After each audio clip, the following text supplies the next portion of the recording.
Buenas tardes, aquí en el canal de FUCA, bienvenidos a todos los que se van sumando y los que nos van a ver después en otro momento. Como todos los lunes a las 19 horas estamos iniciando un nuevo vivo de Fundación Cáncer FUCA.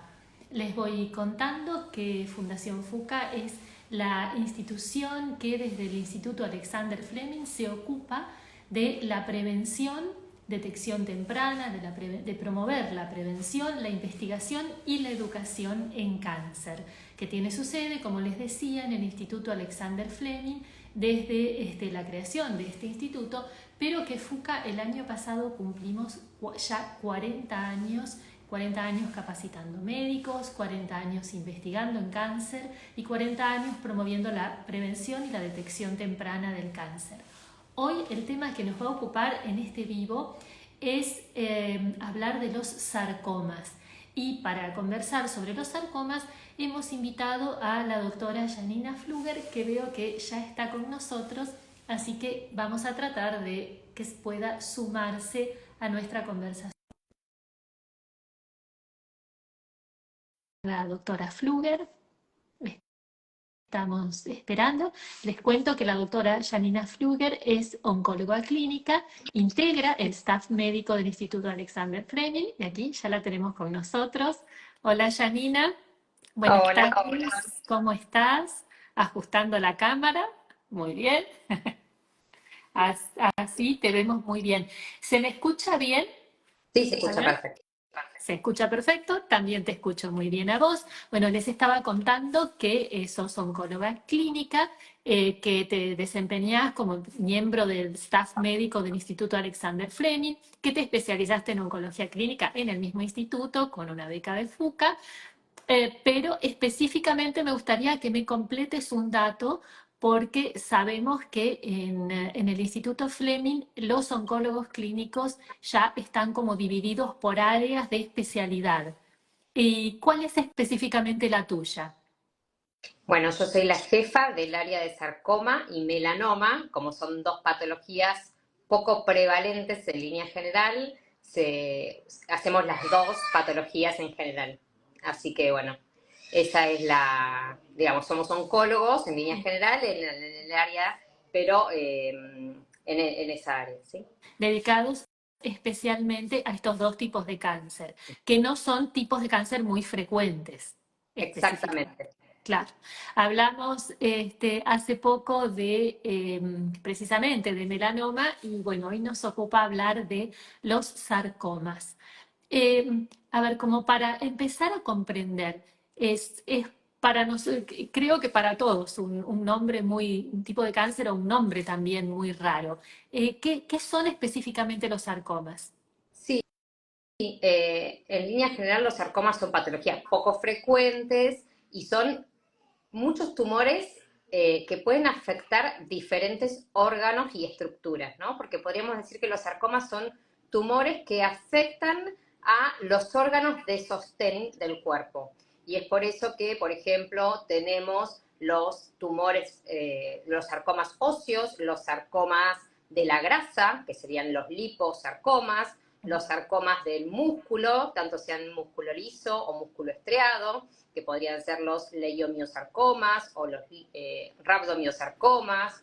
Si afectan a los vasos sanguíneos, serían los angiosarcomas. Y entonces eso como que le va dando el prefijo del tipo de sarcoma que tenemos según la estructura del sitio anatómico que estuvieran afectando. Claro, ¿Mm? Dentro de ellos claro. igual hay como subgrupos adentro y por eso es tan difícil la patología de sarcoma para muchos de nosotros los oncólogos, porque hay que tener una expertise, digamos, una casuística importante para tener desempeño en ellos. Es difícil también para el mismo patólogo a veces llegar al diagnóstico diferencial, porque dentro, yo qué sé, de los liposarcomas hay diferentes subtipos adentro, todos se tratan un poquito distintos. Entonces, bueno, esto de no solamente tener un grupo de oncólogos especialistas en lo que son los sarcomas, sino que trabajar en conjunto con otras especialidades, con el patólogo, con el que hace la biología molecular, distinciones especiales de inmunohistoquímica, con el imagenólogo, con el cirujano, que se puede ser el ortopedista si afecta a los miembros, o puede ser un cirujano general si afecta el abdomen, por ejemplo. Y todos ellos son súper importantes en evaluar cada caso en particular y definir la estrategia terapéutica puntual para ese paciente en sí. Claro, muy, de una manera muy personalizada. En Eh, general sí, y de hecho también lo otro que hacemos para tratar esta patología es hacer a veces comités multidisciplinarios, que los hacemos cada 15 días en la institución, pero es abierto al público médico, ¿no? Para poder que ellos presenten sus casos y poder dar una devolución de lo que uno considera que deberían ser los próximos pasos para ese paciente. claro, importante destacar entonces que como son patologías tan raras, desde el instituto se trabaja mucho con lo que es la interconsulta o la derivación. Y un poco esa también es la recomendación, que se necesita de pronto recurrir a profesionales muy especializados en estos tipos de cáncer. Tal cual, cuando la patología es poco frecuente, se recomienda que haya centros de referencia que Claro. puedan tratar a ese paciente, pero si el paciente no puede estar acá por alguna situación, eventualmente sería bueno, recomendado es, o hacer una revisión de esa anatomía patológica por un patólogo especialista y dar una recomendación de cuáles serían los pasos para ese paciente en caso de que él no pueda acceder a estar en un centro de alta referencia. Claro, claro, exacto, exacto. Sí, quizás cuando decimos el nombre de sarcomas que nos suena tan raro es porque a veces se dice, por ejemplo, cáncer de huesos o cáncer, o sea, se lo relaciona con el sitio donde está el tumor. Sí, a Eh, veces es esa y a veces igual a veces le llaman cáncer de hueso también hay otras enfermedades de cáncer de hueso que puede ser o una metástasis en el hueso, que es claro, otro tipo de tumor, o a veces hay otros tumores como son el mieloma múltiple, que no tiene nada que ver con esto, que son tumores de índole hemato-oncológicos, ¿sí? Que también a claro. veces son como diagnósticos que a veces los pacientes confunden. Claro, claro, exacto. Y siempre me parece importante, sobre todo en estos vivos, destacar cuáles son los signos o los síntomas o a qué deberíamos estar atentos y poder llegar a sospechar de tener una enfermedad tan rara. Sí, acá siempre que hacen esta pregunta digo que siempre es un poco difícil poder discernir en esto porque, vuelvo a repetir, al ser tantos sarcomas distintos, órganos Claro, distintos los que se afectan, el síntoma generalmente está en referencia a la localización de la lesión. Cuando son tumores que están en las extremidades, generalmente pueden dar dolor, impotencia funcional, es decir, que les cueste mover, les afecte la movilidad, claro, una lesión tipo un bulto creciente, ¿sí? Como una masa tumoral. A veces los pacientes se preocupan por ese tipo de síntomas, porque a veces el paciente ya venía consultando por algo que sentían que les modificaba la movilidad, que no era su movilidad de siempre, y lo primero, como son a veces pacientes jóvenes, van a guardias y ahí se desestima el síntoma y se tarda a veces a llegar al diagnóstico, pero a veces son síntomas un poco insidiosos, ¿no? Que se demora la consulta ante esa situación. ah, Y si son tumores que afectan a otra parte, como por ejemplo el abdomen, también depende en qué localización tengas el síntoma que va a aparecer, ¿sí? Pero bueno, en línea general las de extremidades son un poco más fáciles de llegar al diagnóstico. claro. Y mencionabas recién que en los casos de personas jóvenes, ¿es más frecuente en personas jóvenes o es, digamos, indiferente la edad del paciente? Hay como picos de frecuencia dentro de lo que son los sarcomas. Hay un pico en la adolescencia, ¿sí? Pacientes de entre 15 y 25 años, por ejemplo, los osteosarcomas, que son los de los huesos, los sarcomas de Ewing, son tumores también del adolescente joven, ¿sí? Ellos son patologías generalmente vuelvo a decir, del adolescente joven.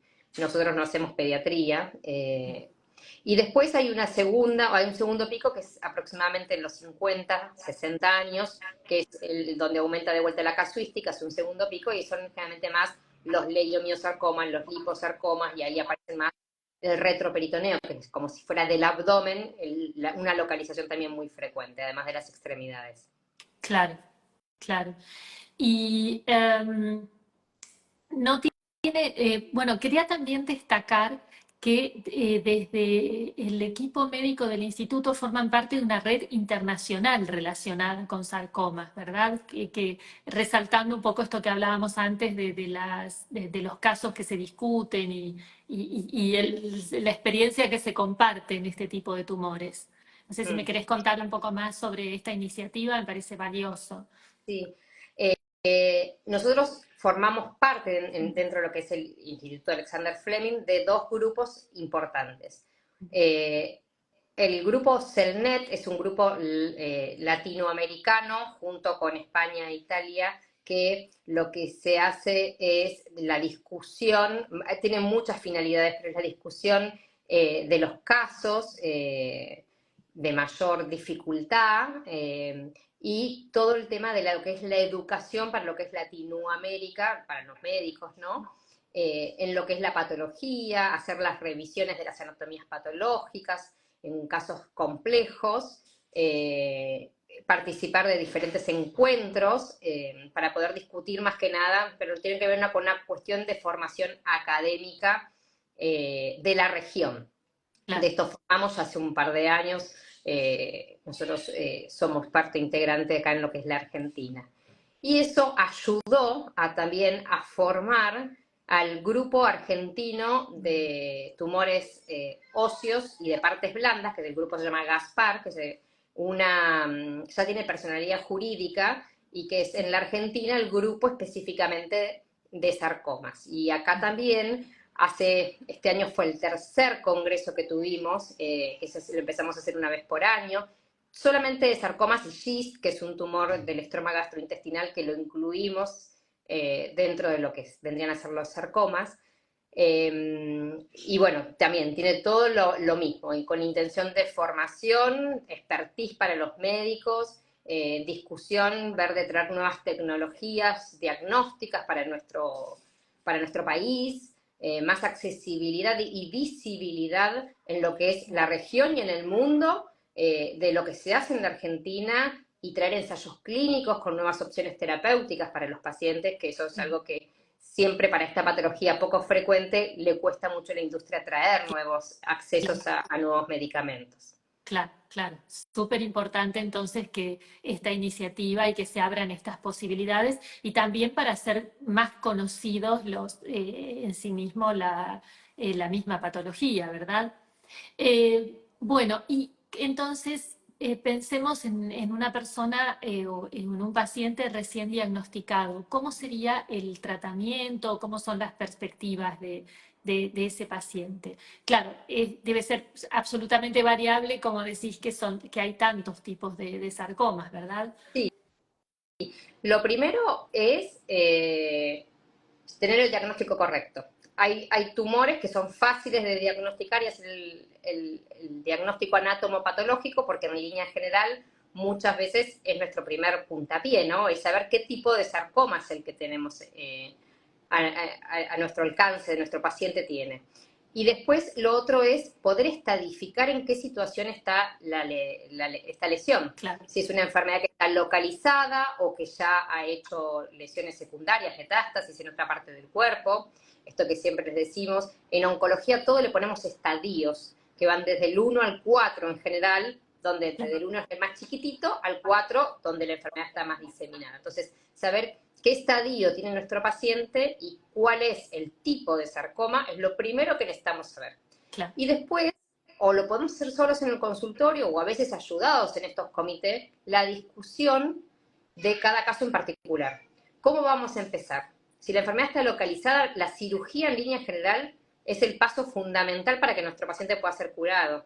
Pero a veces hay que incluir otros tipos de tratamientos, como la radioterapia o la quimioterapia, porque generalmente se da quimioterapia en muchos de ellos, para ver en qué orden hay que poner a cada uno de ellos. Tienen que empezar primero con un poco de tratamiento antes de la cirugía, claro. o empezamos con la cirugía y después vamos a alguno de esos tratamientos si fuera necesario. Entonces, eso es lo que a veces discutimos un poco entre todos para ver cuál va a ser el orden de la mejor estrategia terapéutica para el paciente.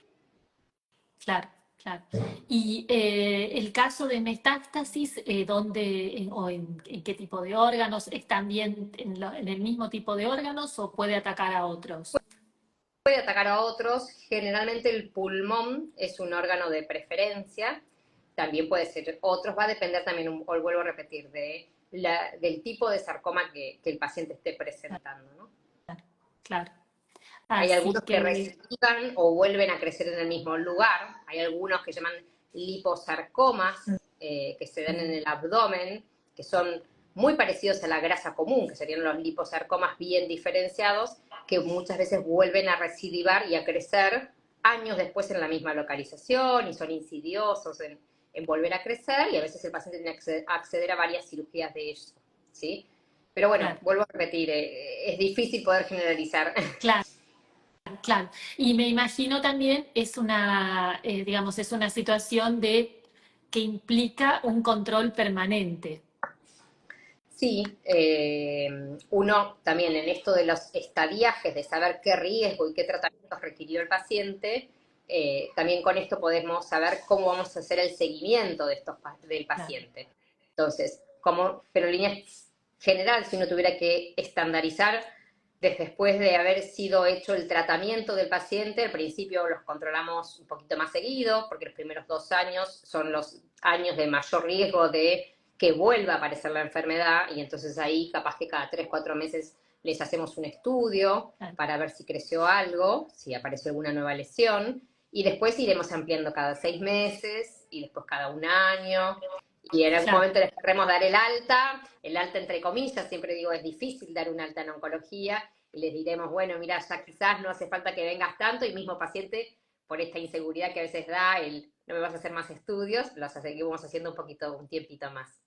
Capaz que ya ahí claro, bajamos, hacemos tomografía por la radiación y hacemos ecografías, bueno, lo vamos viendo según cada caso en particular. O sea que en definitiva se puede hablar también de una curación en este tipo de cáncer en algunos pacientes. Sí, cuando la enfermedad está localizada y ha pasado mucho tiempo de su tratamiento y no ha aparecido nada, la realidad es que sí se puede. Espectacular. Genial, genial. Bueno, te voy a contar, estaba dudando si decirlo o no, pero te voy a contar una nota de color. No sé si habrás visto, pero quizás algunos de los que nos escuchen han visto la novela del Sultán. La novela esta turca. Bueno, la favorita del Sultán, Hurrem, se piensa, o sea, que además es un personaje histórico, ¿no? Se piensa que tuvo un sarcoma, que murió de sarcoma. En Mira la vos, yo novela, pensé que era de un linfoma. bueno, yo tenía sarcoma y recién me fijé un poquito en internet y aparece, pero claro, a ver, en el siglo XVI, Claro. figura que le encuentran, o por lo menos lo que se muestra en la serie, es que le encuentran un bulto en el cuello o en la espalda, y la médica de Palacio dice, acá no hay nada más que hacer. Estamos hablando del siglo XVI. Seguramente que hoy no es así como le hablas a tus pacientes hoy. Hay mucho por hacer. Sí, sí, sí. Yo creo que la medicina y la oncología ha hecho un vuelco importante en las últimas décadas, ¿no? No solamente con el advenimiento de la quimioterapia, hace ya 3 o 4 décadas para atrás, ya más son 4 Sí, quizás, sino ahora con los nuevos tratamientos también, de lo que es la inmunoterapia, los inhibidores de tirosinquinasa y muchas otras drogas más, que todavía estos nuevos tratamientos no han encontrado tanto su rol, por lo menos no ya en lo que es los sarcomas, ¿no? Donde todavía sigue siendo ajá, una patología, no voy a decir huérfana, porque la quimioterapia es quizás la estrategia dentro de los tratamientos sistémicos que tenemos los oncólogos de mayor utilidad, y algunas pastillas de estas inhibidores de tirosinquinasa las estamos también utilizando, pero donde creemos que todavía nos falta un poquito de vuelta para poder encontrar nuevos tratamientos. Lo que pasa es que la investigación en sarcoma es un poco más compleja al ser una patología diversa, tan diversificada y poco Claro, frecuente, la casuística para poder hacer ensayos clínicos es un poco más complicada también. claro, claro. Cuando hablamos de casuística nos referimos, entiendo, a la cantidad de pacientes en los cuales se necesita probar un determinado tratamiento para después poder obtener conclusiones válidas en cuanto a la seguridad, eficacia, Sí, ¿verdad? sí, sí, tal cual, hablamos de ello. Hay algún ensayo clínico y ahora está viniendo algunos en la Argentina por suerte también, por esto que contaba que se va haciendo como un poco más visible gracias a estos grupos internacionales el país también. Claro, claro. Sí, siempre tratamos también cuando hablamos de ensayos clínicos de tratar de quitarle el miedo a sumarse a ensayos clínicos y resaltar las ventajas para los pacientes, ¿verdad? Y la realidad es que los ensayos clínicos tienen varias funciones en los pacientes. Tienen funciones de acceder a nuevas estrategias terapéuticas que posiblemente, y siempre uno lo dice, como que son potenciales, porque justamente el ensayo clínico busca dar esa respuesta a los tratamientos que tenemos en la actualidad, ¿sí? Entonces buscan nuevas estrategias terapéuticas, nuevas opciones para ese paciente. Y muchas veces esto es sin dejar de dar un tratamiento al paciente, donde generalmente se comparan con el estándar, ¿sí? Claro, Entonces, eh, eso es muy importante para los pacientes. Para los pacientes, para nosotros como médicos, tener el expertise de haber tenido contacto con un nuevo claro. tratamiento antes de que esté disponible, si este tratamiento después fuera válido y aceptado por los resultados que arrojen. Claro, es importante destacar para darle tranquilidad que el paciente siempre va a recibir un tratamiento, que no va a recibir en la medida en que exista tratamiento para esa enfermedad, Uh-huh. y que va a tener un monitoreo y un seguimiento mucho más profundo que el que tiene un paciente común. Tal cual, en realidad justamente pasa eso. Los controlan mucho más que un paciente en la vida asistencial, ¿no? Claro, Eh, claro, bueno, y esto de que sea comparado, macheado contra placebo o contra un tratamiento activo, va a depender del ensayo clínico en sí, pero siempre se intenta que si hay opción terapéutica sea controlado con un estándar de tratamiento hasta ese momento, una quimioterapia estándar para ese momento, por ejemplo. claro, se compara, o sea, se forman dos grupos, uno recibe el tratamiento que recibiría si no está en el ensayo clínico y el otro grupo recibe el tratamiento que se quiere probar. Exacto, Correcto. es así tal cual. Tal cual, bueno, yo trato de traducirlo para que lo entendamos todos. Buenísimo. En cuanto, me gusta siempre también hablar eh, hablando de la prevención o tratando de informar para la prevención, no solo de detección temprana, sino también si hay alguna estrategia de prevención. Me parece que en este caso es como que no hay tanto. ¿O qué nos podés contar de esto? En línea general no hay estudios de detección precoz o de búsqueda Bien, bien, activa de estos tumores. Generalmente llegamos un poco por detrás, vamos claro, buscando según el síntoma que tenga el paciente, eso claro, motiva los estudios para hacer el diagnóstico, después se tendrá que hacer la biopsia o lo que sea. Pero generalmente no hay no hay estandarizaciones de riesgo que digan haciendo claro, estos pacientes tienen mayor riesgo, les voy a hacer claro, tales estudios para ver si lo pesquiso tempranamente. claro. Y nuestros hábitos no podemos decir nada con relación a los sarcomas. ¿Ves? No es que son tumores que estén facilitados por una dieta, no sé, pobre en verduras o Claro, frutas, o por un hábito de fumar, o por la exposición solar. Y no está identificado puntualmente un factor de riesgo para sí. ello. Así que en Claro, de los que principio tienen que ver no con, hay. de los que tienen de esos factores de riesgo que tienen que ver con nuestros hábitos. ¿Está? Uh-huh. Exacto. Y mencionaste un poco tangencialmente el GIST. ¿Es un tipo de sarcoma también? Sí, se le llama que son tumores del estroma gastrointestinal. generalmente crecen en el tubo digestivo, entonces a veces está incluido dentro de los oncólogos que hacen tumores digestivos y a veces está Claro, incluido dentro de los que hacemos sarcomas.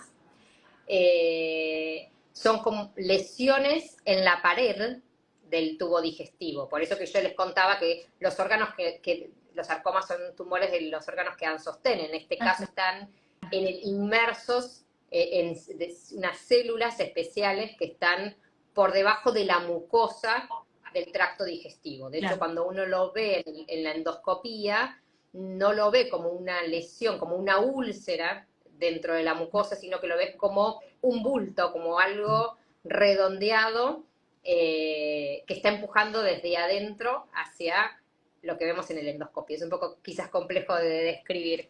claro. Y en ese caso, bueno, se hace por una biopsia, por la misma endoscopía, y, y bueno, y se arroja el diagnóstico de GIST, que es muy, para lo que es la anatomía patológica y unas técnicas especiales, se diagnostica bastante fácil con técnicas de inmunohistoquímica. Y tienen Perfecto. acá no se usa la quimioterapia para su Ajá. tratamiento, si se pueden operar, la cirugía es lo principal, y a veces hay que evaluar si después se les da un tratamiento adyuvante de ayudar a la cirugía con unas pastillas que se llaman imatinib versus si el paciente metastásico en vez de cirugía, derecho se va con esas pastillas. Pero bueno, Claro, son también este tipo de tumores a veces se incluyen dentro de lo que son los sarcomas. perfecto, perfecto.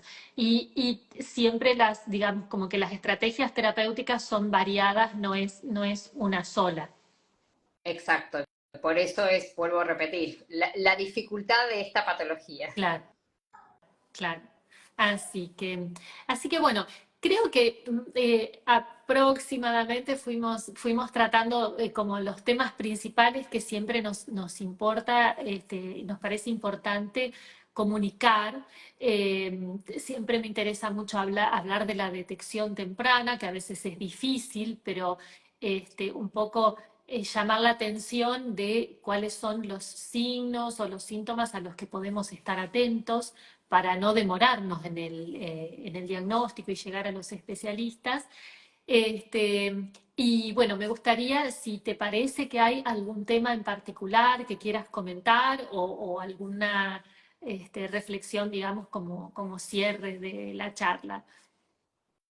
No, a mí lo que me parece, lo que pasa es que no sé cuánto es para pacientes, mi reflexión, lo quizás es que para esta patología en sí me parece que la consulta o la segunda opinión en un centro de referencia o intentar agotar esa instancia es oportuna porque realmente al ser patología poco frecuente es difícil a veces de tratarla. Entonces nosotros Claro, siempre hablamos con nuestros colegas de esta importancia de revisar la anatomía patológica por un patólogo especialista en sarcomas. Eventualmente hay que hacer traslocaciones moleculares que son complejas, muchas veces no hay disponibilidad, pero el correcto diagnóstico y el correcto tratamiento es lo que los va a llevar al paciente con mayor chance a estar curado, ¿no? Entonces, claro, y si no puede venir el paciente en forma presencial, estoy hablando de hay varios centros de referencia, no tiene por qué ser el Instituto Fleming, ¿no? Eh, sí, no voy a dar nombres porque me parece que no va a la situación, pero que intenten obtener una segunda opinión o que sus oncólogos puedan obtener una segunda opinión para ver cuál es el camino más correcto ante la toma de decisiones con el paciente. Más que nada eso. es fundamental.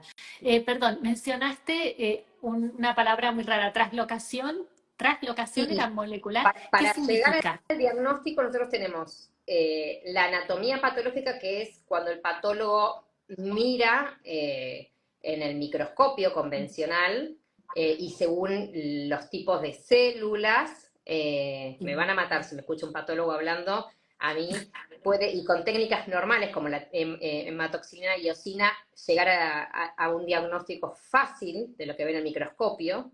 A veces eso hay que hacer tinciones especiales y se hace lo que se llama inmunohistoquímica, que lo hacen dentro de un laboratorio bastante poco complejo, Sí, viene como un complemento a esa anatomía patológica inicial, pero hay algunas situaciones donde además hay que hacer estudios de biología molecular para buscar ciertas translocaciones que son patognomónicas para un diagnóstico puntual, y claro. eso se hace en laboratorios de biología molecular y también con cierto expertise puntual. En muy poquitos lugares, hay algunas que directamente no se hacen en el país, Ajá, y ayudan a terminar de complementar el claro, diagnóstico, ¿sí?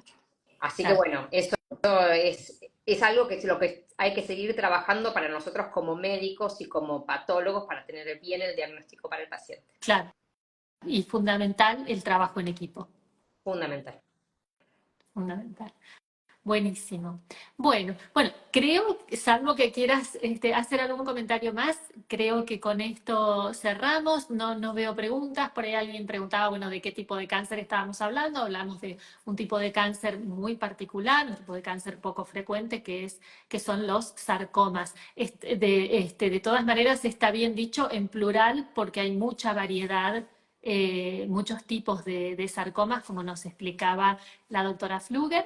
Acá te están agradeciendo. Gracias, doctora, por tan valiosa información. Bueno, gracias, Mónica, por este comentario. A todos los invitamos a que nos sigan a FUCA en las redes sociales y que todos los lunes tenemos estos vivos y que estos vivos además se guardan y se pueden ver después tanto en Instagram, en el feed de FUCA, como en YouTube. Así que, bueno, muchísimas gracias, doctora Fluger, por este rato que nos dedicaste para compartir esta información y buenas noches o buenas tardes a todos. Hasta la próxima. Chao. Chao, chao. Nos vemos. Nos vemos.